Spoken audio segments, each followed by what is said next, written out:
दोस्तों नमस्कार, कैसे हैं आप लोग। मेरा नाम सचिन मित्तल है और लगभग आगरा में मैं 20 साल से आपको जनरल स्टडी पढ़ा रहा हूँ। दोस्तों अब तक मैं अपने YouTube चैनल AKT लैब पर 4 वीडियो डाल चुका हूँ, जिसमें से पहली जो वीडियो है ठीक है वो इंट्रोडक्शन की है। बाकी की 3 जो वीडियो हैं ठीक है वो संविधान सभा पार्ट 1, पार्ट 2, पार्ट 3 ये करके है, और आज आपके लिए पार्ट 4। लगातार मैं बोल रहा हूँ बच्चों कि अगर आप जैसे मेरे आज जुड़े नए बच्चे इस वीडियो से, तो आपको इस वीडियो में कुछ ज़्यादा समझ में नहीं आएगा। आपको उसके लिए क्या करना है, मेरी सारी वीडियो आपको पहले से देखते हुए आनी है, फिर आप ये चौथी वीडियो देखिएगा। और एक और बहुत सारे कमेंट आ रहे हैं आप लोगों के, आप व्हाट्सएप पर ठीक है, फेसबुक पर, और कहें कि हर जगह मेरे को आप मैसेज कर रहे हैं कि सर आप लाइव कब आएंगे, लाइव कब आएंगे, लाइव का टाइम क्या है। तो बच्चों परेशान होने की बिल्कुल आवश्यकता नहीं है, ठीक है ना। मैंने आपसे बोला है कि ये मैं वीडियो डाल रहा हूँ इस समय, ठीक है। और ये सारी जो वीडियो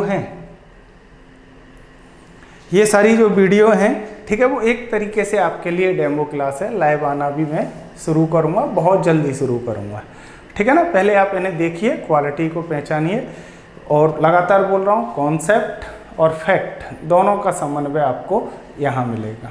सीक्वेंस तरीके से जीएस पढ़ेंगे तो आपको तैयार होगी।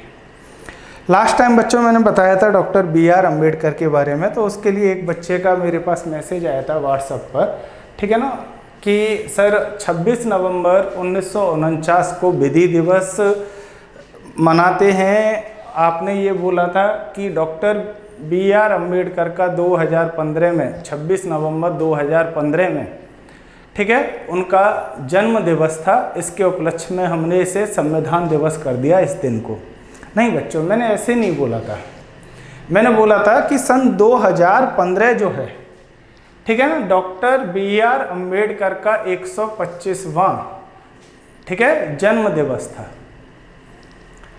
तो इसलिए 26 नवंबर 2015 को, क्योंकि उनका जो डेट ऑफ बर्थ है वो है 14 अप्रैल, लेकिन 2015 125वां जन्म ईयर है बेटा वो, ठीक है ना। तो इसके उपलक्ष्य में ठीक है ना, आप जानते ही हैं उन्हें भारतीय संविधान का जनक कहा जाता है। तो इसलिए उन्हीं के इस चीज़ को मतलब कहें करने के लिए बच्चों कि 26 नवंबर 2015 को हमने क्या कर दिया, इसे संविधान दिवस के नाम से जाना जाने लगा, ठीक है ना। 26 नवंबर 1949 से हम विधि दिवस क्यों कहते थे, क्योंकि उस दिन संविधान लागू हुआ था। उसका कोई भी connection doctor BR Ambedkar ji के साथ नहीं है। क्लियर बच्चों, अब हम स्टार्ट करते हैं अपनी आगे की क्लास। और भी बच्चों के बहुत सारे क्वेश्चन हैं, उन्हें भी मैं धीमे धीमे करके ठीक है जहाँ तक है संभवतः जो मैं आपका टेस्ट पेपर लूँगा उसमें उनके सारे आंसर दूंगा बेटा, ठीक है ना। आज हम स्टार्ट करते हैं बेटा इस क्लास को, पार्ट 4 संविधान सभा। देखिएगा बच्चों, अब हम करते हैं संविधान सभा के मुख्य कार्य, कि संविधान सभा ने मुख्य कार्य क्या क्या किया। तो बच्चों है ना, सबसे पहला जो संविधान सभा का जो मुख्य कार्य है वो ये है कि संविधान सभा ने, ये क्वेश्चन बहुत पूछा जाता है एग्जाम में बेटा, कि संविधान सभा ने 22 जुलाई 1947 को हमारा नेशनल फ्लैग यानी कि राष्ट्रीय ध्वज स्वीकार किया। बच्चों जो यहाँ मैंने ये लिखा है ना, ये बहुत समझने वाली बात है, यहाँ से क्वेश्चन गलत हो जाते हैं बेटा। एक चीज़ ध्यान रखना, इसके लिए एक झंडा समिति बनाई गई अपना राष्ट्रीय ध्वज का निर्माण करने के लिए, और इसके जो अध्यक्ष बनाए गए थे बेटा, वो कौन बनाए गए थे, JB कृपलानी। अब बहुत सी किताबें हैं और बहुत से टीचर इस चीज़ को पढ़ाते हैं कि झंडा समिति के जो अध्यक्ष हैं वो JB कृपलानी नहीं, डॉक्टर राजेंद्र प्रसाद थे। बच्चों थोड़ा सा गलत है वो। एक समिति की एक उप समिति बनाई गई, सब कमेटी बनाई गई, और बेटा उसके अध्यक्ष थे डॉक्टर राजेंद्र प्रसाद। इस चीज को ध्यान रखिएगा, झंडा समिति के अध्यक्ष कौन है, JB कृपलानी है, और झंडा उप समिति के अध्यक्ष कौन है बच्चों? झंडा उप समिति के अध्यक्ष हैं डॉक्टर राजेंद्र प्रसाद। बहुत अच्छे तरीके से इस चीज को कीजिएगा। एक कंफ्यूजन लोग बाग इसमें करते हैं, झंडे का पहला डिजाइन मैडम भीकाजी कामा ने तैयार किया, ये सही फैक्ट है, ठीक है ना। लेकिन वो क्या कह देते हैं, झंडे जो आधुनिक झंडे का डिजाइन है वो मैडम भीकाजी कामा ने किया। नहीं, झंडे का आधुनिक डिजाइन किसने तैयार किया बच्चों? पिंगली वेंकैया ने तैयार किया। मैडम भीकाजी कामा ने झंडे का डिजाइन तो बच्चों 1907 में तैयार किया था। कहां किया था? जर्मनी। कौन से शहर में किया था? स्टुटगार्ड में किया था।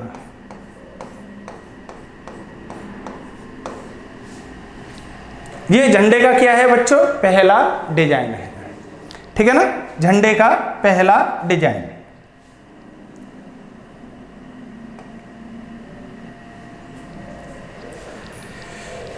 उन्नीस 1907 में किया, जर्मनी में किया, स्टुटगार्ड में किया। क्लियर? इस चीज को ध्यान रखेंगे बच्चों। तो संविधान सभा ने पहला मुख्य कार्य क्या किया? 22 जुलाई 1947 को राष्ट्रीय ध्वज स्वीकार किया। राष्ट्रीय ध्वज के बारे में 4 महत्वपूर्ण बातें, इन सब चीज़ों को सीख लीजिएगा बच्चों, ठीक है ना। बहुत इंपॉर्टेंट चीज़ें हैं ये चारों की चारों।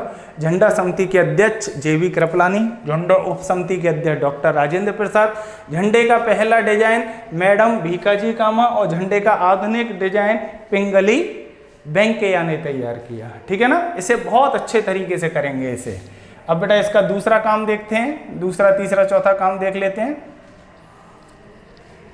दूसरा काम किया इन्होंने सन 1949 में बेटा राष्ट्रमंडल देश यानी कि कॉमनवेल्थ कंट्रीज की सदस्यता इन्होंने क्या की बेटा? स्वीकार की। तो ये राष्ट्रमंडल देश कौन से होते हैं बेटा? इस राष्ट्रमंडल देशों का जो गठन 1926 में किया गया था, लेकिन ये प्रॉपर ढंग से काम इंडिया जैसे बड़ी आबादी वाले देश आने के पश्चात इसने 1949 में करना शुरू किया, ठीक है ना। इसका जो मुख्यालय है मेलबोर्न हाउस लंदन में है बेटा, और जो ब्रिटेन की महारानी होती हैं, ठीक है ना, वो इसकी कहें बेटा कि पदेन अध्यक्ष होती हैं। क्लियर? ये वो देश होते हैं राष्ट्रमंडल देश कि जिनके ऊपर कभी न कभी ब्रिटिश गवर्नमेंट ने क्या किया होता है बेटा? रूल किया होता है, शासन किया होता है, ठीक है। उन्होंने एक अपना एक समूह बनाया राष्ट्रमंडल देश। तो 1949 में क्या किया? भारत ने, भारतीय संविधान सभा ने, ठीक है, राष्ट्रमंडल देशों की सदस्यता स्वीकार की। क्लियर? 24 जनवरी 1950 को हमारा नेशनल सॉन्ग और नेशनल एंथम, ठीक है, राष्ट्रीय गीत और राष्ट्रीय गान स्वीकार किया गया, ठीक है। और 24 जनवरी 1950 को ही डॉक्टर राजेंद्र प्रसाद कौन बनेंगे बेटा? भारत के पहले राष्ट्रपति बनेंगे। देखो आपसे है ना क्वेश्चन कभी नहीं पूछा जाएगा बच्चों कि भारत के पहले राष्ट्रपति कौन थे, लेकिन आपसे एक क्वेश्चन पूछा जा सकता है भारत के पहले मनोनीत राष्ट्रपति कौन थे? डॉक्टर राजेंद्र प्रसाद। रीजन ये है, आप लोग आगे भी पढ़ेंगे इस चीज़ को कि राष्ट्रपति के चुनाव में लोकसभा और राज्यसभा दोनों पार्टिसिपेट करते हैं, और जबकि हमारे यहाँ लोकसभा राज्यसभा के पहले चुनाव कब होते हैं बेटा? 1952 में। तो ये राष्ट्रपति यहाँ 1950 से, 24 जनवरी 1950 से, ठीक है, 1952 तक डॉक्टर राजेंद्र प्रसाद भारत के मनोनीत राष्ट्रपति रहेंगे बेटा। और यही फिर 1952 में क्या बनेंगे बेटा? निर्वाचित राष्ट्रपति बनेंगे।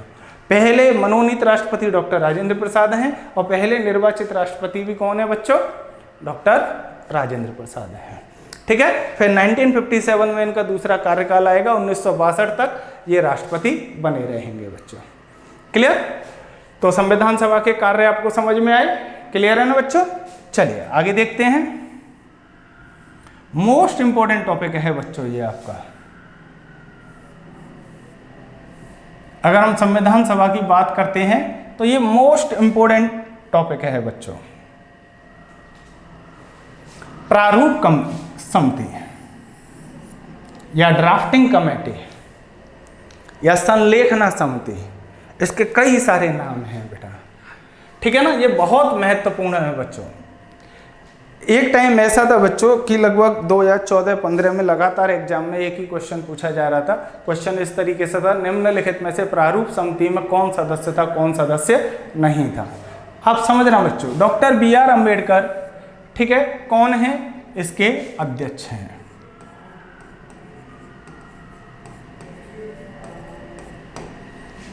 यही रीजन है इन्हें संविधान का जनक कहा जाता है, क्योंकि सबसे महत्वपूर्ण समिति है प्रारूप समिति बच्चों, ठीक है ना। ये कौन है, अध्यक्ष हैं, ठीक है ना।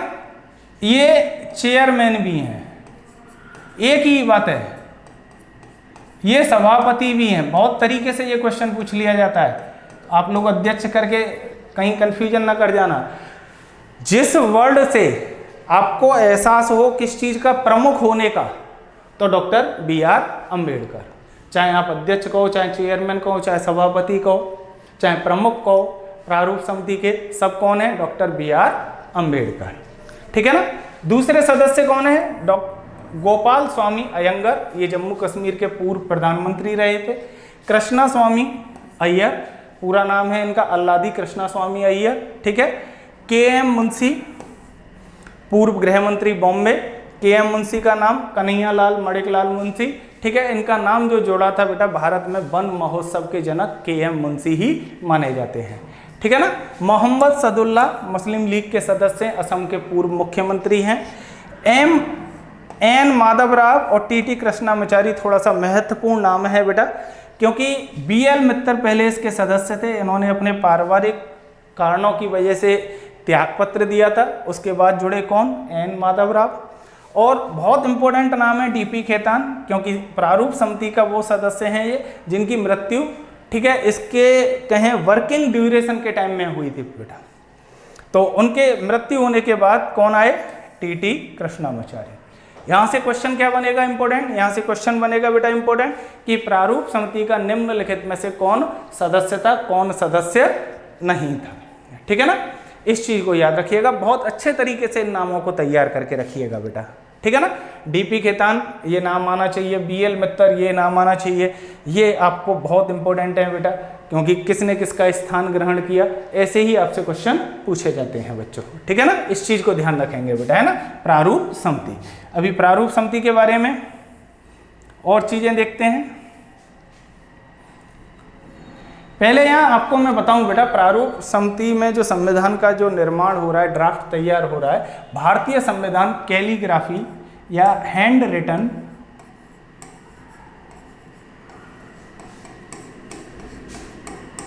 या कहें सुलेख पर आधारित है, यानी कि इसे हाथ से लिखा गया है,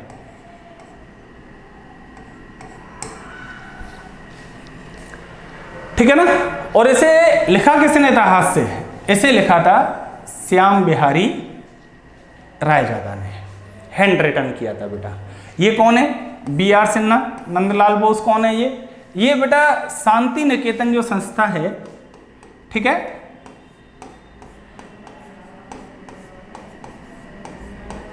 उसके कलाकार हैं। तो आप जानते हैं जो हमारा जो कैलीग्राफी की गई उस पर चित्रकारी भी की गई थी बच्चों, चित्रकारी, ठीक है ना। वो किसने की थी, बी आर सिन्हा और नंदलाल बोस। और वो चित्रकारी बेटा कौन सी सभ्यता से प्रभावित थी, मोहनजोदड़ो सभ्यता से प्रभावित थी,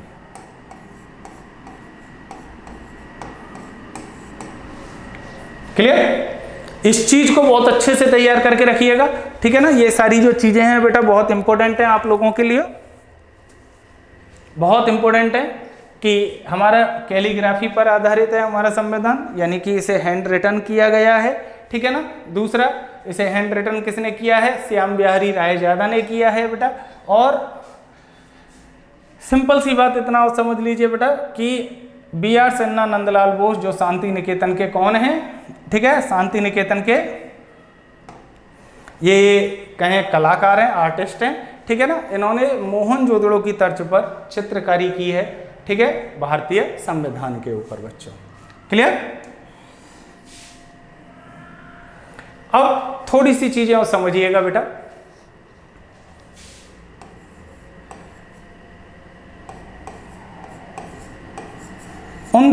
अगस्त 1947 प्रारूप समिति के बारे में इस चीज को समझिएगा। 29 अगस्त 1947 को हमने क्या किया बेटा, इस प्रारूप समिति का गठन किया। ठीक है ना। प्रारूप समिति का गठन कब हुआ? 29 अगस्त 1947 को।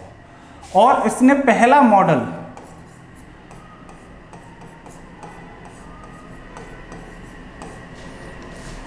मॉडल पेश किया था बेटा फरवरी 1948 में। पहले मॉडल पर चर्चा करने के लिए, विचार करने के लिए 8 महीने का समय दिया गया। तो बेटा इसने दूसरा जो प्रारूप प्रस्तुत किया था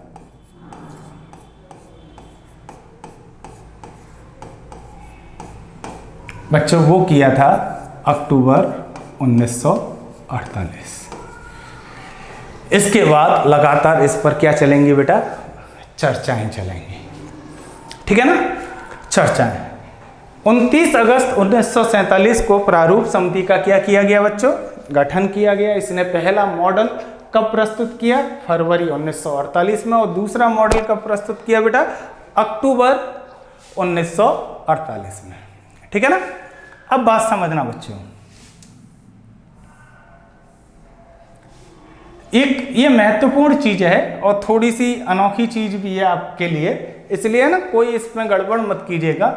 आगे भी हम पढ़ेंगे इसे। ये वाचन क्या होता है? वाचन को अंग्रेजी में बोलते हैं बेटा रीडिंग। कोई भी विधेयक होता है, कोई भी कुछ होता है तो बेटा 3 वाचन में हमेशा प्रस्तुत किया जाता है। तो बेटा जैसे मैंने आपको बताया, इसके कितने वाचन? 3, फर्स्ट, सेकंड और थर्ड। फर्स्ट वाचन में हमेशा क्या होता है बेटा? इंट्रोडक्शन।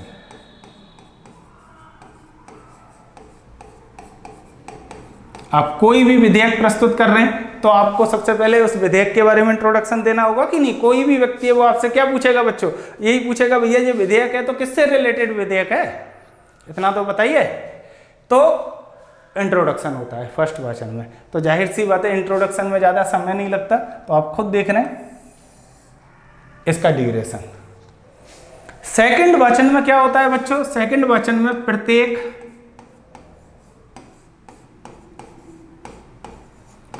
उपबंध मतलब पॉइंट पर बहस होती है। कोई भी विधेयक होता है, बहुत बड़ा विधेयक होता है बेटा, ठीक है ना, तो जाहिर सी बात है उसके अंदर बहुत सारे पॉइंट हो सकते हैं, बहुत सारे पॉइंट, ठीक है ना। तो हो सकता है 1-2 पॉइंट इंट्रोडक्शन तो आपको समझ में आ गया, लेकिन उसके पॉइंटों में कोई भी दिक्कत हो तो प्रत्येक पॉइंट को क्या करना चाहिए? इसमें बहस पर लाना चाहिए।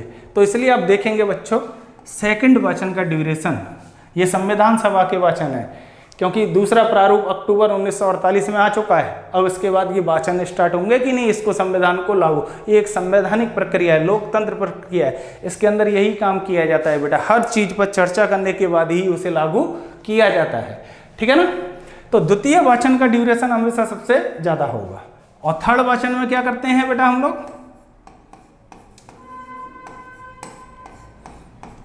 संक्षिप्त बहस करेंगे और प्लस उसके ऊपर क्या करा लेते हैं बेटा? वोटिंग करा लेते हैं। और वोटिंग में अगर वो पास हो गया तो क्लियर हो जाता है बेटा, ठीक है ना। आज की डेट में भी हमारे यहाँ यही काम किया जाता है बच्चों।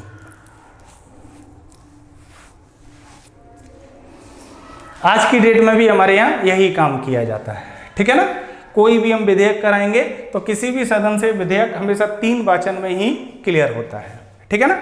अब बेटा संविधान सभा के बारे में, इस प्रारूप समिति के बारे में कुछ चीजें और समझ लीजिए। इसके टोटल अधिवेशन जो हुए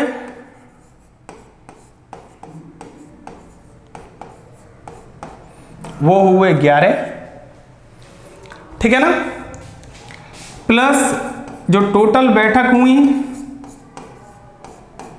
वो हुई 165, ठीक है ना। इसमें से 114 बैठकें तो बच्चों इस प्रारूप पर बहस के दौरान ही यूज की गई, ठीक है ना। क्लियर? वाचन, रीडिंग। अब बात करते हैं बच्चों संविधान सभा की अन्य समितियों की। आपने प्रारूप समिति तो पढ़ ली, सबसे महत्वपूर्ण समिति थी वो प्रारूप समिति थी, ठीक है ना। अन्य महत्वपूर्ण समितियों को और देखिएगा बच्चों। संविधान सभा में 8 बड़ी समितियां बनाई गई थी और बाकी की छोटी समितियां थी बच्चों। पहली बात तो इतना समझ लीजिए, ठीक है। यहां से क्वेश्चन एक ज्यादातर आ जाता है बेटा एग्जाम में, क्योंकि प्रारूप समिति इंपॉर्टेंट है ही। अगर उसे अन्य समितियां देनी है तो सीधा सीधा क्वेश्चन पूछेगा कि आपको एक समिति का नाम देगा और उसका एक अध्यक्ष पूछेगा, बस। क्लियर? समिति का नाम आएगा और इसके अध्यक्ष कौन थे। तो पहली समिति कौन सी है? संघ शक्ति समिति। इसके अध्यक्ष कौन है बेटा? जवाहरलाल नेहरू हैं। दूसरी है बेटा संघीय संविधान समिति। इसके अध्यक्ष कौन है? जवाहरलाल नेहरू हैं। तीसरी समिति है प्रांतीय संविधान समिति। इसके अध्यक्ष कौन है बेटा? सरदार वल्लभ भाई पटेल हैं। अब इस समिति को बहुत अच्छे तरीके से समझिएगा। आपको आया क्वेश्चन, मौलिक अधिकार एवं अल्पसंख्यक समिति, दोनों नाम एक साथ जोड़ दिए, इसके अध्यक्ष कौन है? तो इसके अध्यक्ष हैं बेटा सरदार वल्लभ भाई पटेल। सरदार वल्लभ भाई पटेल। अगर एक एक करके आया कि मौलिक अधिकार समिति या उपसमिति के अध्यक्ष कौन, तो बेटा ये हैं। अल्पसंख्यक उपसमिति के अध्यक्ष कौन? एस.सी. मुखर्जी हैं। अगर ये नाम एक एक करके आए तब इनके अध्यक्ष ये हो जाएंगे, ठीक है ना, इनके अध्यक्ष ये हो जाएंगे। अगर दोनों नाम एक साथ कर कर आए तो इनके अध्यक्ष कौन होंगे बेटा? सरदार वल्लभ भाई पटेल।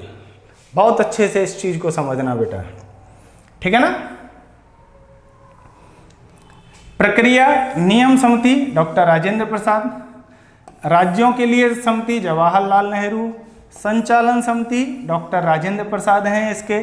संविधान सभा के कार्यों संबंधी समिति जी.वी. मावलंकर, गणेश वासुदेव मावलंकर, ये नाम आप पहले भी पढ़ चुके हो। कार्य संचालन समिति के.एम. मुंशी हैं, ठीक है ना, अभी आपने प्रारूप समिति में भी इनका नाम पढ़ा था। सदन समिति पट्टाभी सीतारमैया, गांधीवादी नेता थे, इनके कारण ही ये चुनाव हार गए थे, ठीक है। किससे ये चुनाव हार गए थे? सुभाष चंद्र बोस से। तो इन्हीं के कारण ही क्या किया था? महात्मा गांधी ने कांग्रेस का त्याग कर दिया था। इसके फलस्वरूप, ठीक है ना, त्याग किसने किया? सुभाष चंद्र बोस ने, क्योंकि बहुत इज्जत करते थे वो महात्मा गांधी की। फिर उन्होंने एक फॉरवर्ड ब्लॉक बनाया, उसे ही एक आतंकवादी संगठन करार दिया गया, ठीक है ना। उसके बाद की कहानी हम इतिहास में पढ़ेंगे बेटा। राष्ट्रध्वज संबंधी तदर्थ, तदर्थ का मतलब होता है बेटा टेम्परेरी। उपसमिति, तो राष्ट्रध्वज की उपसमिति के अध्यक्ष कौन? डॉक्टर राजेंद्र प्रसाद। अभी मैंने आपको बताया भी था उपसमिति के अध्यक्ष कौन बनाए गए थे? डॉक्टर राजेंद्र प्रसाद, ठीक है ना। लेकिन झंडा समिति के अध्यक्ष कौन है? जे.बी. कृपलानी है, ठीक है ना। बच्चों, वित्त एवं स्टाफ समिति के अध्यक्ष कौन है? डॉक्टर राजेंद्र प्रसाद। प्रारूप संविधान की परीक्षण समिति अल्लादी कृष्णा स्वामी। क्रेडेंशियल समिति अल्लादी कृष्णा स्वामी अय्यर। ये आपकी प्रमुख समितियां हैं, इन्हीं में से ही ज्यादातर बेटा आपसे क्वेश्चन पूछ लिया जाता है। क्लियर? सिंपल सा क्वेश्चन आएगा। क्वेश्चन ये होगा कि एक समिति दी जाएगी और आपको उसके कौन पूछे जाएंगे बेटा?